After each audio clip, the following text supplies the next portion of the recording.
Hi, my name is Tessa Donahue, and I'm here to speak with you all today about the Ebola virus and the outbreak investigation process that goes along with that. So just to start, I wanted to quickly review the virus itself. It does come from the filovirus family, and the species that caused the most recent outbreak was from the Zaire species. The natural host is the fruit bat, but it can be found in other animals. Transmission does occur through a variety of ways, which you can see in this graph. So it could be through infected blood, it could be through infected stool or urine, or through unprotected sex. It does happen pretty quickly from human to human through direct contact with blood or other bodily fluids, and it can happen even after the person has deceased or the animal has deceased. The symptoms, there's quite a few symptoms that go along with this disease. The first onset of symptoms usually includes fatigue, muscle pain, headache, sore throat, so similar, kind of a flu, cold, not easy to diagnose quickly. Symptoms that usually follow can include vomiting, diarrhea, sometimes internal and external bleeding. The incubation period is 2 to 21 days, and humans are not infectious until symptoms present, so early diagnosis and risk intervention is really important for this disease. The populations that are most at risk of exposure in this most recent outbreak were those residing in West and Central Africa, healthcare workers, and international travelers.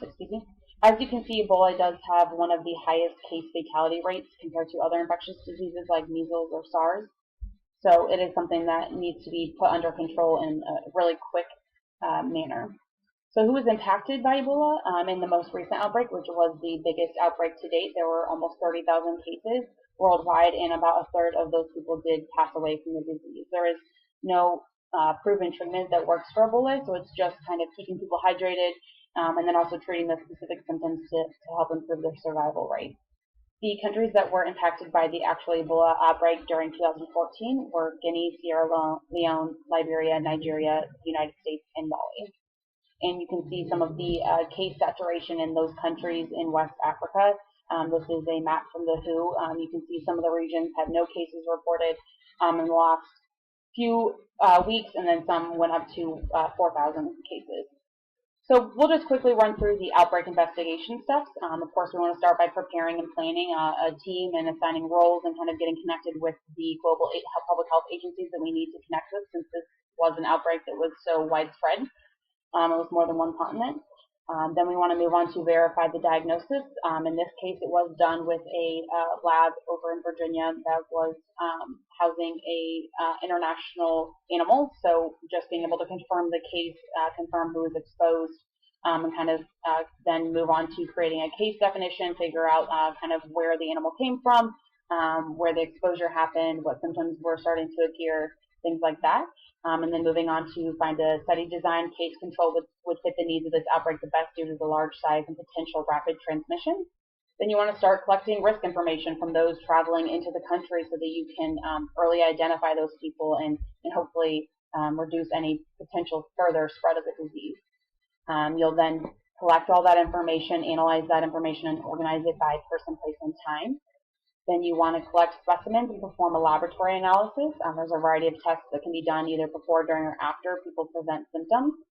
Then you would want to conduct an environmental investigation to assess the exposure area, so that lab where it initially was found, and then also anytime people are coming in and out of the country, where are they at, where are they being exposed, where are they exposing themselves to.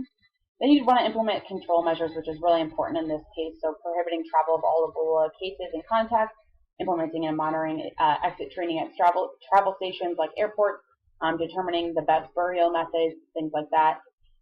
Moving forward through formulating and testing a hypothesis, which would probably start, honestly, at the preparing and planning stage for a rapid transmission disease like this. And then you would want to conduct any follow-up studies if necessary to plan more research to kind of understand what happened with the outbreak. And then finally, you'd want to communicate findings.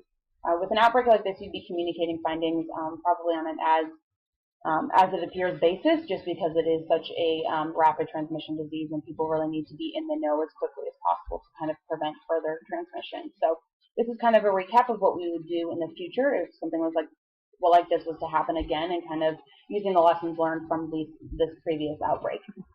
Thanks for listening.